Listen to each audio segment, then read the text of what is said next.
¿Cómo están las cosas? Estamos en bendición y victoria. Fue de gran bendición escuchar todas esas alabanzas, sobre todo eh, a capela, como lo interpretó la pastora Marcelita, qué voz tan bella. O sea, no necesitaba instrumentos para que se escuchara lindo también. Y, y después esa ministración que nos dio, esa alabanza, quiero el derramar de tu gloria, de la pastora Virginia Brito, fue también de gran bendición. Y esa palabra de fuego que nos dio también la pastora Wendy, también, o sea, todo es un equipo que Dios lo va estructurando y nos va dando, eh, nos va haciendo entrar en calor, en ese fuego que necesitamos y, y eso a uno lo va llenando y allí Dios se va glorificando. Me llama la atención de todo esto que el lema es el fuego que purifica y santifica. Y a mí me correspondió un tema que me ministra mucho, el del capítulo 3 del libro de Daniel, rescatados del horno de fuego. Es tremendo porque cuando yo leo ese capítulo, modestia aparte, me acuerdo de mí mismo guardadas las proporciones, porque cuando lo leí es como si estuviera recordando todo lo que me ha pasado, pero eso me ha servido y eso me ministró, sobre todo en los días en que estuve en ayuno, fueron 10 días de ayuno, quise seguir, pero no pude. Pero bueno, eso me sirvió bastante. Y en esta palabra de rescatados del horno de fuego, este capítulo 3, vamos a hacer una dinámica y es que voy a leer todo el capítulo para después situar el texto en el contexto y poder desbrozar la enseñanza conforme la recibí de Dios. Entonces, dice así el capítulo 3 del libro de Daniel. El rey Nabucodonosor hizo una estatua de oro cuya altura era de 60 codos y su anchura de 6 codos. Cuando habla de 60 codos es porque tenía 27 metros de altura. ¿Y cómo lo sabe uno? Porque un codo equivale a 45 centímetros en la edad antigua y ahora también es así. Y tenía 27 metros de alto y 2 metros con 70 centímetros de ancho. Para una altura tan alta es como muy delgada, pero eso es lo que nos dice la Biblia. La levantó en el campo de Dura, en la provincia de Babilonia, y envió el rey Nabucodonosor a que se reuniesen los sátrapas, los magistrados y capitanes, oidores, tesoreros, consejeros, jueces y todos los gobernadores de las provincias, todos los funcionarios de Babilonia, para que viniesen a la dedicación de la estatua que el rey Nabucodonosor había levantado. Fueron pues reunidos los sátrapas, magistrados, capitanes, oidores, tesoreros, consejeros, jueces y todos los gobernadores de las provincias a la dedicación de la estatua que el rey Nabucodonosor había levantado y estaban en pie delante de la estatua que había levantado el rey Nabucodonosor. Y el pregonero anunciaba en alta voz: mándase a vosotros, oh pueblos, naciones y lenguas, que al oír el son de la bocina, de la flauta, del tamboril, del arpa, del salterio, de la zampoña y de todo instrumento de música, os postréis y adoréis la estatua de oro que el rey Nabucodonosor ha levantado. Y cualquiera que no se postre y adore, inmediatamente será echado dentro de un horno de fuego ardiente. Por lo cual, al oír todos los pueblos el son de la bocina, de la flauta, del tamboril, del arpa, del salterio, de la zampoña y de todo instrumento de música, todos los pueblos, naciones y lenguas se postraron y adoraron la estatua de oro que el rey Nabucodonosor había levantado. Por esto en aquel tiempo algunos varones caldeos vinieron y acusaron maliciosamente a los judíos. Hablaron y dijeron al rey Nabucodonosor: Rey, para siempre vive. Tú, oh rey, has dado una ley que todo hombre al oír el son de la bocina, de la flauta, del tamboril, del arpa, del salterio, de la zampoña y de todo instrumento de música, se postre y adore la estatua de oro. Y el que no se postre y adore, se ha echado dentro de un horno de fuego ardiendo. Hay unos varones judíos, los cuales pusiste sobre los negocios de la provincia de Babilonia, Sadrach, Mesach y Abed-Nego. Estos varones, oh rey, no te han respetado, no adoran tus dioses, ni adoran la estatua de oro que has levantado. Entonces Nabucodonosor dijo con ira y con enojo que le trajesen a Sadrach, Mesach y Abed-Nego. Al instante fueron traídos estos varones delante del rey. Habló Nabucodonosor y les dijo: es verdad, Sadrach, Mesach y Abed-Nego, que vosotros no honráis a mi Dios, ni adoráis la estatua de oro que he levantado. Ahora pues, ¿estáis dispuestos para que al oír el son de la bocina, de la flauta, del tamboril, del arpa, del salterio, de la zampoña y de todo instrumento de música, os postréis y adoréis la estatua que he hecho? Porque si no la adorareis, en la misma hora seréis echados en medio de un horno de fuego ardiendo. ¿Y qué Dios será aquel que os libre de mis manos? Sadrach, Mesach y Abed-Nego respondieron al rey Nabucodonosor diciendo: no es necesario que te respondamos sobre este asunto. He aquí nuestro Dios, a quien servimos, puede librarnos del horno de fuego ardiendo, y de tu mano, oh rey, nos librará. Y si no sepas, oh rey, que no serviremos a tus dioses, ni tampoco adoraremos la estatua que has levantado. Entonces Nabucodonosor se llenó de ira, y se demudó el aspecto de su rostro contra Sadrach, Mesach y Abed-Nego, y ordenó que el horno se calentase 7 veces más de lo acostumbrado. Y mandó a hombres muy vigorosos que tenían en su ejército que atasen a Sadrach, Mesach y Abed-Nego para echarlos en el horno de fuego ardiendo. Entonces estos varones fueron atados con sus mantos, sus calzas, sus turbantes y sus vestidos, y fueron echados dentro del horno de fuego ardiendo. Y como la orden del rey era apremiante y lo habían calentado mucho, la llama del fuego mató a aquellos que habían alzado a Sadrach, Mesach y Abed-Nego. Y estos 3 varones, Sadrach, Mesach y Abed-Nego, cayeron atados dentro del horno de fuego ardiendo. Entonces el rey Nabucodonosor se espantó y se levantó apresuradamente y dijo a los de su consejo: ¿no echaron a 3 varones atados dentro del fuego? Ellos respondieron al rey: es verdad, oh rey. Y él dijo: he aquí yo veo 4 varones sueltos que se pasean en medio del fuego sin sufrir ningún daño, y el aspecto del cuarto es semejante a hijo de los dioses. Entonces Nabucodonosor se acercó a la puerta del horno de fuego ardiendo y dijo: Sadrach, Mesach y Abed-Nego, siervos del Dios Altísimo, salid y venid. Entonces Sadrach, Mesach y Abed-Nego salieron de en medio del fuego, y se juntaron los sátrapas, los gobernadores, los capitanes y los consejeros del rey para mirar a estos varones, como el fuego no había tenido poder alguno sobre sus cuerpos, ni aun el cabello de sus cabezas se había quemado. Sus ropas estaban intactas y ni siquiera olor de fuego tenían. Entonces Nabucodonosor dijo: bendito sea el Dios de ellos, de Sadrach, Mesach y Abed-Nego, que envió su ángel y libró a sus siervos que confiaron en él y que no cumplieron el edicto del rey, y entregaron sus cuerpos antes que servir y adorar a otro Dios que su Dios.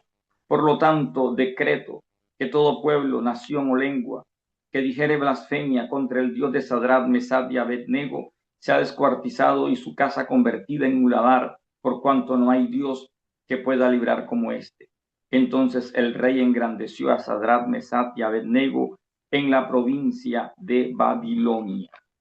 Bueno, cuando yo leo este capítulo 3 del libro de Daniel, donde los protagonistas son Sadrach, Mesach y Abed-Nego, y obvio, que el mismo Nabucodonosor, y miro el contexto, yo encuentro que el mismo Nabucodonosor, que en el capítulo 2 engrandeció a Daniel, porque le interpretó ese sueño de esa estatua gigantesca, cuya cabeza era de oro fino, el pecho y los brazos de plata, los muslos de bronce, las piernas de hierro y los pies, los dedos de los pies, una mezcla de barro y hierro que simbolizaban los diferentes imperios mundiales, empezando por el imperio más grande, que era el imperio babilónico, y que de ahí en adelante los imperios eran menores, cada día, cada vez menores, y que agradecido el mismo Nabucodonosor por ese sueño que le interpretó Daniel, sea el mismo Nabucodonosor que se le olvidó todas las cosas grandes que Dios hizo a través de Daniel, que lo engrandeció, lo puso como el principal en el reino después de él, y haya levantado una estatua gigantesca. Pero entonces uno dice, eso lo hizo él por emoción, puso al Dios verdadero, el Dios de los hebreos, como el Dios principal, pero sin quitar la idolatría de los demás dioses, porque no hubo un cambio de corazón. Eso es lo que yo entiendo, porque no de otra manera puede explicarse que ese Nabucodonosor, al cual Dios había engrandecido, se porte de esa manera, levantando esa estatua. Pero todo tiene un propósito. Babilonia, el reino principal, o sea, el reino principal en esa época, tenía como norma que cuando tomaba rehenes, sobre todo si eran hebreos, eran judíos, porque los judíos tenían buena fama, los educaba bajo las leyes babilónicas y les cambiaba el nombre. A Sadrach, el nombre de hebreo de Sadrach era Ananías. El de Sadrach, Mesach, tenía otro nombre. Sadrach, Mesach y Abednego, cada uno tenía su nombre y él se los cambió. Ananías, Azarías y el otro nombre allí, los tres. Entonces, ¿por qué les cambiaban los nombres? Para cambiarles la identidad. Entonces, la identidad es algo fundamental que siempre busca un dictador, que quiere cambiar la identidad de las personas para convertir al Estado en un Dios. Y eso fue lo que pasó acá con los tres jóvenes judíos, Sadrach, Mesach y Abednego. Esos eran los nombres de sus dioses. Los nombres correctos de ellos están en el capítulo 1 de Daniel y son Ananías, que era Sadrach, Misael, que era Mesach, y Azarías, que era Abednego.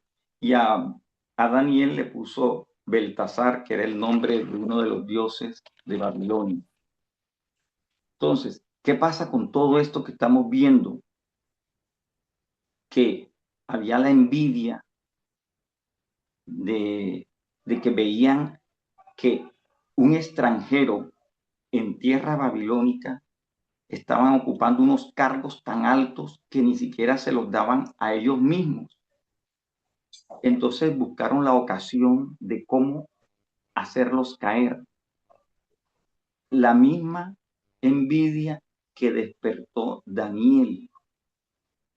Y entonces, cuando Daniel fue que buscaron la ocasión y ellos dijeron, no podemos encontrar nada en contra de su Dios.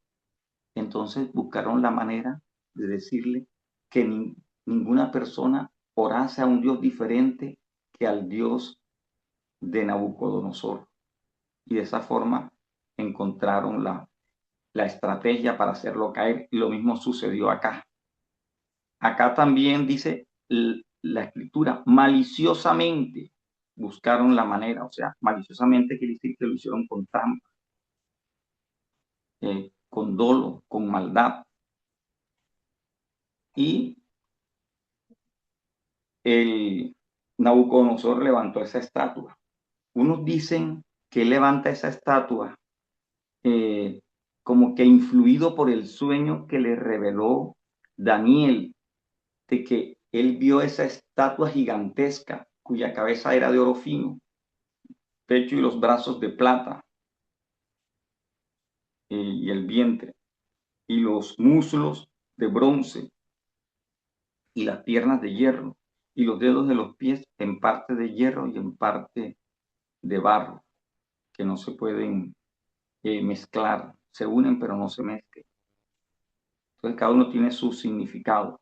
Entonces, en medio de todo eso, ¿qué pasa allí? Que ellos encontraron la forma de hacer caer a esos tres amigos de Daniel, que en el capítulo 2 ellos fueron engrandecidos porque cuando Daniel interpreta el sueño a Nabucodonosor, él pide que los tres amigos también sean honrados con altos cargos, y así lo hace Nabucodonosor. Y miren lo que pasa acá. Muchos se preguntarán, bueno, si Nabucodonosor llamó a todas las naciones y lengua, a todos los pueblos de la tierra sobre los cuales él tenía su autoridad, su mando, ¿por qué Daniel no estaba allí? Entonces, esa es una pregunta que yo también me hice. Yo hice mis consultas. Inclusive le consulté también a la pastora Wendy y ella me dio su respuesta, y su respuesta coincidió después con otras consultas que hice, que él, Daniel tenía un cargo más alto y, y estaba ocupado en los asuntos de su reino y de pronto no estaba allí. Por eso de él no se sabe nada en ese evento especial en que con instrumentos de música. Muchos se preguntarán por qué con instrumentos de música convocaban a rendirle culto a ese ídolo, porque la música tiene algo muy especial que conquista a la gente. Entonces, eso es importante, eso hace parte de la alabanza. Y el imperio babilónico tenía dos poderes, el poder político y el poder religioso. Entonces quizás Nabucodonosor, influido por ese sueño que le interpretó Daniel y que le dijo, tú eres esa cabeza de oro fino, eres el imperio babilónico y después de ti vendrá un imperio menor y así todos los demás van a ser imperios menores. Él quizás, eso es un análisis que yo hago y que también han hecho otros teólogos. Quizás él dijo, vamos a levantar esta estatua gigantesca para que no haya ningún imperio que me tumbe, sino que yo sea el permanente aquí. Eso lo decía él, creo yo, pues en su soberbia. Esas son cosas que yo creo, pero la Biblia no lo dice. Bueno, ¿qué más pasa en todo esto? Yo me estuve viendo una película sobre ese capítulo 3 del libro de Daniel, y bueno, en la película recrean, allí se ve esa cantidad de personas que se están inclinando ante la estatua, incluyendo al mismo Nabucodonosor. Obviamente, él tiene que dar ejemplo, pero también habían unas mujeres como que eran familia de los tres judíos, Sadrach, Mesach y Abednego, de los tres judíos, de los tres hebreos, y ellos allí, ellas le decían, no hagas eso, mira que vas a morir calcinado por el fuego. Y decía uno de ellos, pero prefiero morir antes que negar a mi Dios. Prefiero morir antes que negar a mi Dios. Bueno, Entonces, ella les dijo, yo quisiera tener la fe que ustedes tienen. Y le contestó uno de ellos, tú la tienes, solo debes usarla, úsala. Y eso me impactó, porque la fe la tenemos, pero a veces no la usamos conforme nos ha enseñado la palabra de Dios. Bueno, y en medio de todo esto, yo veo que ellos tuvieron esa fortaleza y a medida que yo iba leyendo, me iba acordando de mí mismo. ¿Por qué me acordaba de mí mismo? Guardaba las proporciones, porque yo viví eso cuando estaba en ese momento fuerte, en ese momento en que hay conflicto entre la ley de Dios y la ley de los hombres. Aquí había conflicto entre la ley humana, que era la que había promulgado Nabucodonosor, y la ley de Dios. Ahí estaba la conciencia. Ellos objetaron en conciencia, como yo también objeté en conciencia, pero ya la conciencia la había anulado la Corte Constitucional con una sentencia. Como si la conciencia fuera un vestido que uno se puede quitar y poner a su antojo. Pero las convicciones de ellos eran fuertes, firmes, inquebrantables, como la de Daniel. Y esas son las convicciones del pueblo judío, de los que son verdaderamente judíos, porque ellos se han mantenido firmes en sus creencias, en sus convicciones, y ningún imperio los ha logrado cambiar. Entonces, allí me acordé de mí en eso. Pero fíjense también en qué me acordé, guardadas las proporciones. Cuando llega el momento en que el mismo Nabucodonosor les dice, ustedes no se quieren postrar ante la estatua. Ellos dicen, al único que debemos honra, veneración es a Dios, a nuestro Dios. Y él los convence, los trata de convencer, como me pasó a mí, que con una tutela la juez me estaba obligando a que yo casase a esas dos mujeres. Y entonces también estuve contra la espada y la pared. ¿Qué me ayudó a mí? Haber orado, haberme arrodillado, haberle pedido a Dios que me ayudara. Aunque habían momentos difíciles, porque yo mismo me decía, si yo inadmito esto y le doy 5 días para que aporten los documentos restantes, yo puedo salir airoso si no los aportan. Pero yo decía, ¿y qué tal que los aporten? Y ya han pasado muchos días, los pueden aportar. Pero no, yo me mantuve y recordaba que Dios en su palabra dice que vuestro sí sea sí y que vuestro no sea no. Entonces me puse a pensar cuántas cosas no pasaron por la mente y el corazón de Sadrach, Mesach y Abednego. Cuántas no pasaron, pero ellos se mantuvieron firmes. Y lo que me impacta más de todo esto que ellos dicen, y así Dios no nos salve, nosotros seguimos firmes en lo que creemos. Y por eso es que la Constitución protege la libertad de conciencia, porque sabe que es una creencia arraigada. Y esa libertad de conciencia no tiene que ver con cualquier creencia, es con una creencia firme que tiene que ver con Dios, con las cosas correctas. Eso fue lo que ellos hicieron. En medio de todo esto yo decía, Dios mío, pero no es suficiente con que la persona tenga la creencia. Y a mi mente llegó antecitos de esta conferencia o de esta prédica, llegó Efesios 6, que nos habla de la armadura de Dios, el casco de la salvación en la cabeza,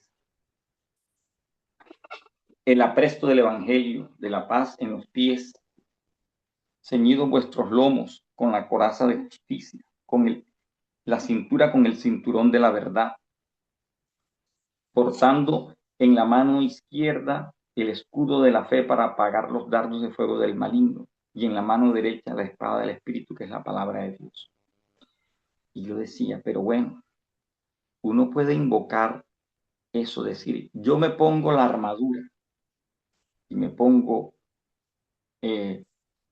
cubro mis pies, me pongo con el apresto del Evangelio de la paz, cubro mi cabeza con el casco de la salvación, y así sucesivamente, como les dije. ¿Será que eso me protegerá? No. Si yo no estoy viviendo cada uno de esos instrumentos de la armadura de Dios, no me puede proteger. ¿Y cómo hago para que me proteja? Entonces vino a mi mente Romanos 12:2. ¿Qué dice el libro de Romanos 12:2? Dice, no os conforméis a este siglo, sino transformaos por medio de la renovación de vuestro entendimiento, para que comprobéis cuál sea la buena voluntad de Dios, agradable y perfecta. O sea, ellos tenían transformada ya la mente y el corazón. Entonces, esa armadura de Dios la estaban viviendo ellos. La estaban viviendo. No era una invocación accidental o coyuntural del momento, que voy a invocar la armadura de Dios. No, ellos la estaban viviendo.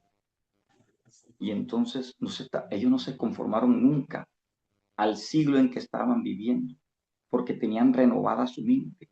¿Y por qué? Porque desde niños sus padres los enseñaron. Instruid al niño en su camino y cuando sea viejo no se apartará de él, nos dice el libro de Proverbios.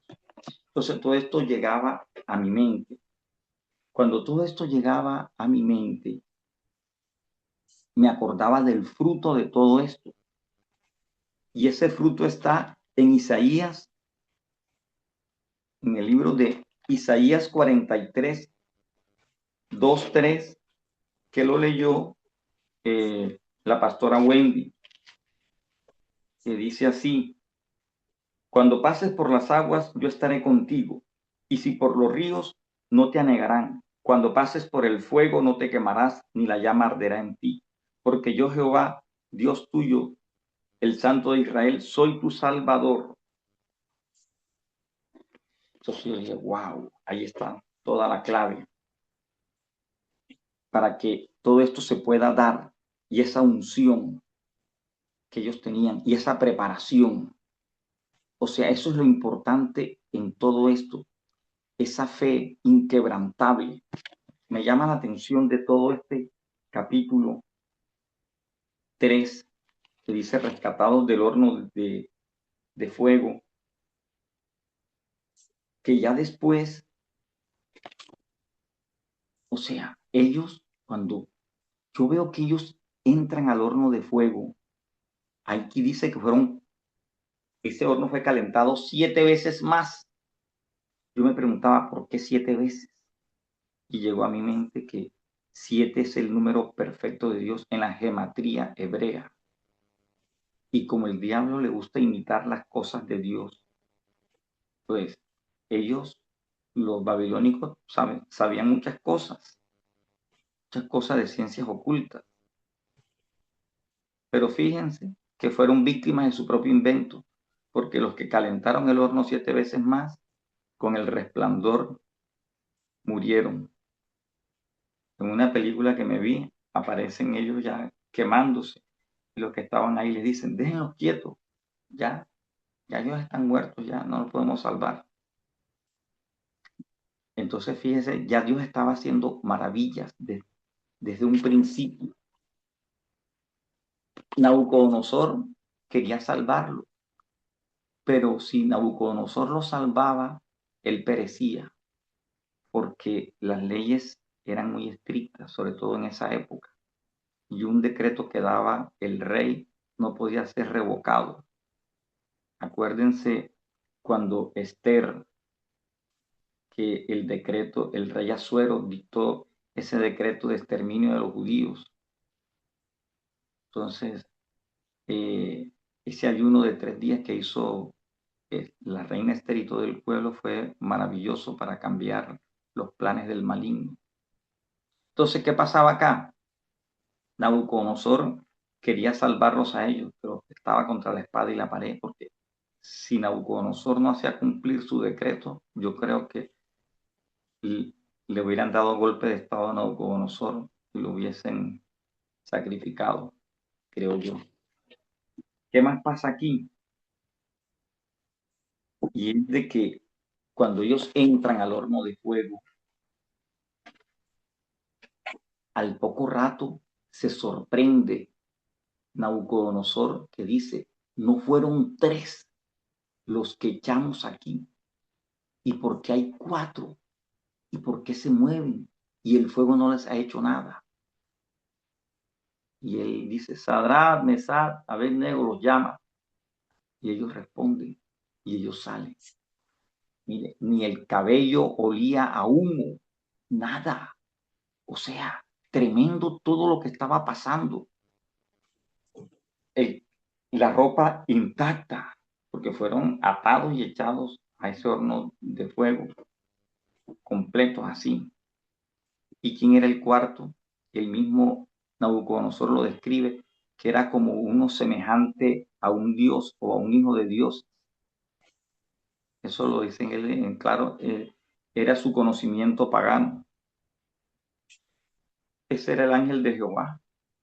Algunos hablan de una teofanía, que era una especie de que era Jesús, pero era el ángel de Jehová que estaba ahí, que los acompañó, así como nos acompaña a nosotros en las pruebas. Dios nos acompaña en todas esas cosas. Bien, ¿qué pasa cuando ellos salen? Nabucodonosor cambia el panorama. ¿Y qué les dice?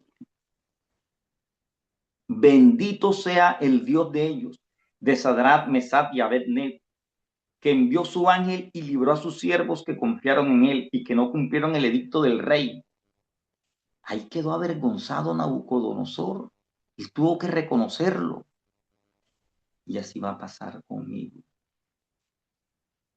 porque Dios me dio la victoria y Dios lo que empieza lo termina y no lo deja medio. Todavía estoy un restico en el horno de fuego. Amén. De bendición. Estoy un restico, porque fueron 2 veces que fui destituido e inhabilitado por 15 años. En la primera fue anulada la sentencia. En la segunda volvieron a dictar la misma destitución y por vía de apelación fue disminuida la sanción de 1 año de suspensión. Pero todo esto me ha servido porque me he dedicado a cosas que antes no podía por causa de mi trabajo. Entonces veo que se cumple lo que Dios nos dice. Para los que amamos a Dios, todo lo que nos pase para nuestro bien según el propósito que tiene en nosotros. Entonces, ¿qué pasa cuando Nabucodonosor ya ellos salen del horno de fuego? Dice así, que envió su ángel y libró a sus siervos que confiaron en él y que no cumplieron el edicto del rey y entregaron sus cuerpos antes que servir y adorar a otro Dios que su Dios. Y esto es lo que me impacta aquí, esto que viene, y ahora les digo por qué. Por lo tanto, decreto que todo pueblo, nación o lengua que dijere blasfemia contra el Dios de Sadrach, Mesach y Abednego sea descuartizado y su casa convertida en muladar. O sea, eso impactó fuerte a Nabucodonosor, que llegó a dar este decreto. Por cuanto no hay Dios que pueda librar como este. Entonces el rey engrandeció a Sadrach, Mesach y Abednego en la provincia de Babilonia. Salta la pregunta. Si Nabucodonosor dio ese decreto de que toda persona que blasfemara contra el Dios de ellos, quiere decir que Nabucodonosor se convirtió al Dios de los hebreos y dejó los ídolos, los demás dioses? Yo creo que no. ¿Y saben por qué? Porque Nabucodonosor simplemente reconoció que el Dios de los hebreos era el Dios mayor, pero ellos seguían adorando a todos los demás dioses. Porque si así no fuera, no hubiese pasado lo que nos habla el capítulo 4 de la locura de Nabucodonosor, que es en ese momento cuando él se engrandece y dice: ¿no es esta la Babilonia que yo formé con mis manos, con mi inteligencia? Y al momento escuchó una voz que por haberse ensoberbecido de esa manera, su trono sería quitado de la tierra y pasaría 7 tiempos. Es cuando hay esa alegoría de ese árbol que es cortado por los ángeles y encadenado el mochito que quedó del árbol frondoso que cortaron, en cuya sombra anidaban las aves del cielo, que se refiere a los diferentes pueblos, naciones y lenguas que estaban alrededor de Nabucodonosor. Entonces, ¿qué pasó allí? Que esto me hizo recordar al apóstol Pablo, cuando el apóstol Pablo entra al ágora, allá donde entraban los filósofos, los atenienses y todas esas personas para hablar, los grandes sofistas de la época. Entra allá y el apóstol Pablo ve a la ciudad encendida en idolatría y ve en 2 naves, en cada una hay nichos, y dice: en una está la estatua de Júpiter, en otra el padre de los dioses, de Neptuno, el dios de los mares, de Apolo, ¿sí?, de Mercurio, el mensajero de los dioses, y así, en todas habían dioses, en todas. Pero ¿en cuál se detuvo el apóstol Pablo? En un nicho que estaba vacío y decía: al Dios no conocido. Y fíjense esa sabiduría que tuvo el apóstol Pablo. Él llegó y le habló, fue del Dios no conocido, que decía ahí: al Dios no conocido. Fue la manera, de este les voy a hablar, el que hizo los cielos y la tierra, todo, Dios verdadero. A ese también adoraban, porque es que ellos tienen una cantidad de dioses. Yo me acuerdo que me decía a mí un masón grado 33, lo que pasa es que ustedes los cristianos nada más tienen un solo Dios. Nosotros tenemos una cantidad, todo, porque la unión hace la fuerza. Yo me reía, pero ¿cómo hace uno para convencerlos a ellos? Entonces, cuando el apóstol Pablo le predica de eso, es como acá, Nabucodonosor allí dijo que dio el decreto que no blasfemaran contra el Dios de ellos, que no blasfemaran porque serían descuartizados. Fuerte la condena. Eso está bien. Pero ellos seguían con todos los dioses, simplemente que se estableció un respeto para el Dios de los hebreos. Y ese es el respeto que yo quiero que se tenga en la Constitución del 91 por parte de la Corte Constitucional con nuestro Dios verdadero, el que hizo los cielos y la tierra, el que formó el universo.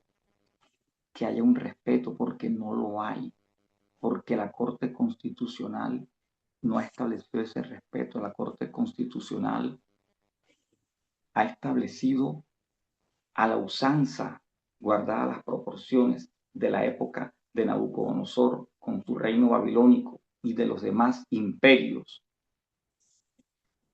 que dice que hay libertad de cultos y que cada uno puede tener su propio Dios.